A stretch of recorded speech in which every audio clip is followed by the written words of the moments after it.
Hello everyone, मैं दीपक sir DLC education अड्डा में आप सभी का स्वागत करता हूं। आई होप जो मैंने टास्क दिया था आप कर लिए होंगे। तो चलिए उस टास्क को पहले कंप्लीट कर देता हूं, फिर आगे बढ़ाते हैं। इसको यदि आपने ऐड किया होगा तो 2 टू द पावर 7 आया होगा, और ये देख रहे हैं इन दोनों को यदि आपने ऐड किया होगा तो पावर में m प्लस n आएगा, ठीक है ना। mn नहीं आएगा, m प्लस n आएगा। और यहाँ पे यदि आपने किया होगा तो x का पावर 2 y का पावर 2, कैसे x का पावर 1 x का पावर 1 दोनों को मल्टीप्लाई किया, x का पावर 2 y का पावर 2 यहाँ से आ गया। तो ये आपका टास्क भी कंप्लीट हो गया। चलिए तो हम लोग बढ़ने वाले हैं आगे, और दो फॉर्मूला हम लोग कर चुके हैं, तीसरा फॉर्मूला अभी मैं आपको बताऊंगा। तो तीसरा फॉर्मूला हमारा क्या है?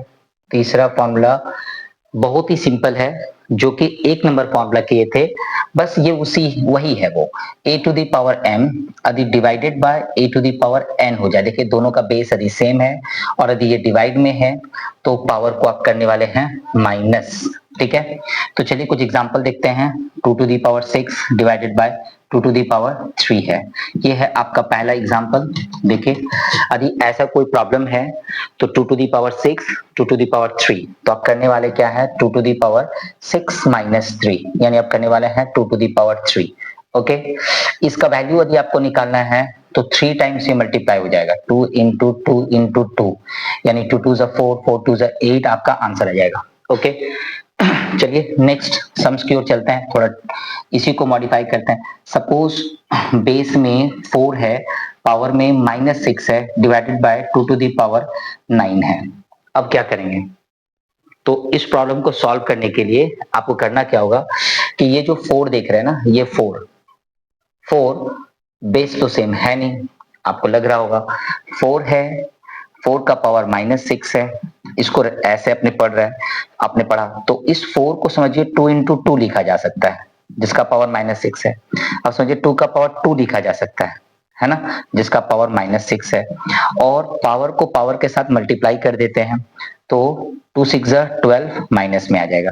तो समझिए ये 4 का पावर 6 लिख रहा है, लेकिन एक्चुअली इसको आप सॉल्व करेंगे तो 2 टू दी पावर 12 आने वाला है, यानी कि 2 टू दी पावर -12 डिवाइड में है 2 टू दी पावर 9। आई बात समझ में? अब ये पावर को आपको क्या करना है, ऊपर जाके माइनस कर देना है, यानी 2 टू दी पावर -12 और माइनस हो जाएगा 9, यानी कि 2 टू दी पावर -21 इसका आंसर होगा। तो ये था आपका दो एग्जाम्पल। तीसरे एग्जाम्पल की ओर चलते हैं। सपोज 3 टू दी पावर 9 है, divided by 3 to the power 12 है।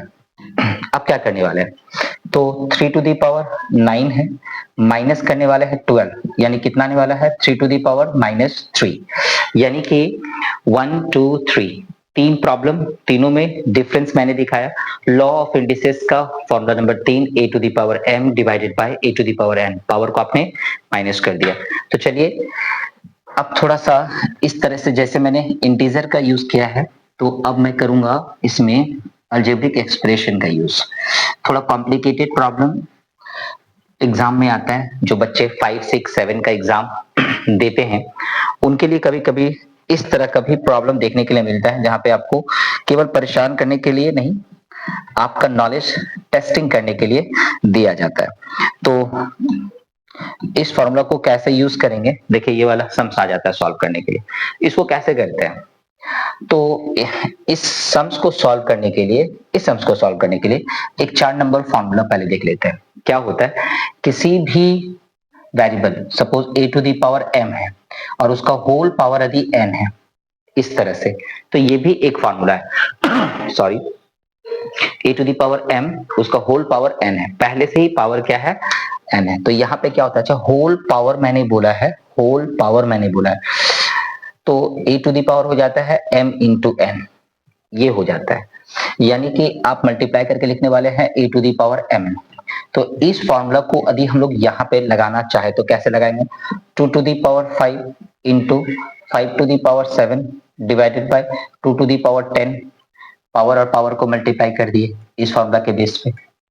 तो लॉ ऑफ इंडिसेस का ये 4th नंबर फॉर्मूला है, जहां पे आप यूटिलाइज करते हैं। तो यहाँ पे करने वाला क्या मैं कि ये 2 है, ये 2 है, ये 5 के साथ तो मैच नहीं करेगा, बेस तो मैच करेगा नहीं, 2 और 2 मैच करेगा, यानी 2 to the power 5 minus 10 into में 5 टू दी पावर 7। एक लाइन और 2 टू दी पावर माइनस 5 और इंटू में 5 टू दी पावर 7। क्या हुआ, यहाँ पे प्लस 5 है माइनस 10 है, कुछ नहीं था यहाँ पे, मैंने प्लस दिया। दोनों का साइन सेम नहीं है, बड़ा वाला का साइन लेंगे 5 माइनस कर देंगे, तो कितना होने वाला है, ये 5 होने वाला है। तो ये आपका आंसर आ चुका है, ठीक है। तो इस लॉ में हम लोग यूटिलाइज किए। तो चलिए फॉर्मूला नंबर 4 जो कि अभी मैंने लिखा है यहाँ पे, ये है फॉर्मूला नंबर 4। इसको कुछ और एग्जांपल लेते हैं। सपोज लिखा हुआ 2 टू दी पावर 6 और इसका होल पावर लिखा हुआ है 3, तो आप इसको क्या लिखेंगे, 2 टू दी पावर 6 3 18 लिख देंगे। तो एक एग्जांपल हो गया ना यहाँ पे इस फॉर्मूला का 4 नंबर का। वैसे ही यदि सपोज ए स्क्वायर के साथ होल पावर में बी लिखा, तो आप क्या लिखेंगे, ए टू दी पावर 2b लिख देंगे, क्योंकि दोनों मल्टीप्लाई हो जाएगा, 2b लिखा जाएगा। तो इस तरह से एग्जांपल रहते हैं। ए बी का पावर सपोज m दिया हुआ है, एक एग्जांपल ले रहा हूं मैं यहाँ पे, a और b, ए बी का पावर यदि m है तो आप क्या लिखने वाले हैं, a का पावर m और b का पावर m, मतलब ये दोनों में है। बहुत इंटरेस्टिंग है ये भी, तो ये भी आपको समझना है। एक कंफ्यूजन क्रिएट होता है बच्चों में, क्या होता है कंफ्यूजन, ये जो 4 नंबर जो फॉर्मूला है इसी से रिलेटेड एक कंफ्यूजन बता रहा हूँ। जो भी मैं लिख के देता हूँ बोर्ड में, यदि आप स्टूडेंट हैं तो वीडियो को थोड़ा रोक के जो भी मैं बोर्ड में लिखता हूँ आप थोड़ा उसको होल्ड कर लीजिएगा, पहले देखिए, लिखने का काम बाद में कर लीजिएगा।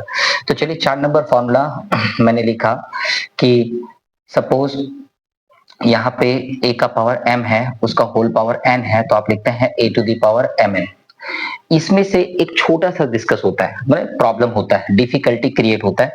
क्या होता है सोच समझिए, a का पावर 2 है, ठीक है, और उसका भी पावर 4 दिया हुआ है। तो बहुत बच्चे लोग क्या करते हैं ना, a का पावर 2 4 8 लिख देते हैं, ये गलत है। क्यों गलत है, सो समझिए। यहाँ पे तो ऐसा दे रहता ना, a का पावर 2 उसका होल पावर 4, तो आप a का पावर 8 लिखते तो चलता, यहाँ पे नहीं चलेगा। क्यों, क्योंकि यहाँ पे ब्रैकेट नहीं है। इसलिए मैं अपने हर सवाल में कहता हूँ ब्रैकेट का बहुत इंपॉर्टेंट होता है। आप यदि ब्रैकेट नहीं देते हैं तो बवंडर बन जाता है। क्या बवंडर हुआ, सो देखिए यहाँ बोल रहा था a का पावर 2 और 2 का पावर 4। सर जी 2 का पावर 4 कहने का मतलब होता है 2 इंटू 2 इंटू 2 इंटू 2, यानी कि 16 होता है सर। यानी कि यहाँ पे आपका आंसर आने वाला है a टू दी पावर 16। समझ में आया आपको। तो देखिए होल ब्रैकेट ना हो तो कितना बवंडर बन जाता है, इसीलिए ब्रैकेट होना चाहिए। ब्रैकेट नहीं है तो पावर आप मल्टीप्लाई नहीं करेंगे, पावर को आप तोड़ेंगे, ठीक है ना, जनरल रूल से तोड़ देंगे उसको। तो ये 4 सम्स थे जहां पे लॉ ऑफ इंडिसेस को मैंने यूज किया। चलिए अब चौथा फॉर्मूला में हम लोग पहुंच चुके हैं, ठीक है, और कुछ एग्जांपल्स हम लोग देखने की कोशिश कर रहे हैं। तो चलिए कुछ एग्जांपल की ओर बढ़ते हैं। और एग्जांपल कहां से लिया जाए, देखिए सपोज लिखा हुआ है 2 टू दी पावर 3 इंटू में 2 to the power 6, done, divided by लिखा हुआ है 2 टू दी पावर 3 का होल पावर 2। बहुत सिंपल सवाल है ये। तो पहले देखिए दोनों का बेस सेम है, यानी कि 2 टू दी पावर 3 प्लस 6, यानी कि कितना हो गया 9, और नीचे कितना हो गया 2 टू दी पावर 6, यानी कितना हो गया 2 टू दी पावर 9 माइनस 6 करेंगे तो 3 आने वाला है, यानी कितना आने वाला है 8। तो इस तरह का प्रॉब्लम आप सॉल्व करते हैं। कुछ और एग्जांपल ले लीजिए, suppose a to the power 2 into B to the power 2 into